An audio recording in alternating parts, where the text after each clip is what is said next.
Baik, memang prinsip Islam yang paling pokok diantaranya menurut para ulama usul adalah la dharara wa la dhirara. Tidak diperbolehkan memberi bahaya kepada orang lain maupun dengan sengaja membahayakan diri sendiri. Ini adalah prinsip pokok di dalam syariat Islam. Jadi tidak boleh membahayakan dan tidak boleh menjatuhkan diri sendiri dalam bahaya. Maka kalau kondisinya pandemi COVID-19, kita perlu menyesuaikan diri karena kaidah fikih untuk berbagai kemaslahatan itu menyatakan darul mafasid muqaddamun ala jalbil masalih.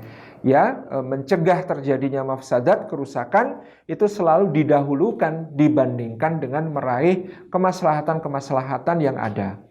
Jadi artinya ya memang ibadah kita terbatas kalau belum memungkinkan untuk pergi ke masjid ya, kecuali masjidnya sudah dibuka dengan protokol kesehatan yang ketat, kemudian kita juga bisa memenuhi protokol kesehatan secara disiplin ya, kemudian juga ya lebih banyak kita juga tidak dalam kondisi yang membahayakan orang lain maupun membahayakan diri sendiri ya, misalnya tidak punya komorbid dan lain sebagainya, tapi juga rutin memeriksa kondisi dengan misalnya rutin minimal rapid gitu supaya kita tahu bahwa kita sehat, bukan OTG yang bisa menyebarkan penyakit kepada orang lain gitu ya.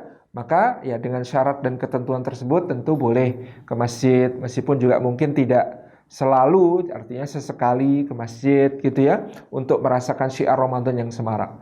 Tapi yang namanya ibadah kepada Allah dalam kondisi pandemi tentu ma'fu dia dilakukan secara mandiri, dilakukan di rumah ya, tapi setidaknya kalaupun di rumah kita bisa tetap berjamaah sholatnya bersama-sama dengan keluarga kita, mendidik anak-anak kita gitu ya. Ini justru kesempatan untuk mentarbiyah keluarga kita dalam suasana ibadah yang intensif di bulan Ramadan gitu. Untuk iktikaf pun demikian ya, kita tidak bisa melaksanakannya di masjid, katakanlah begitu.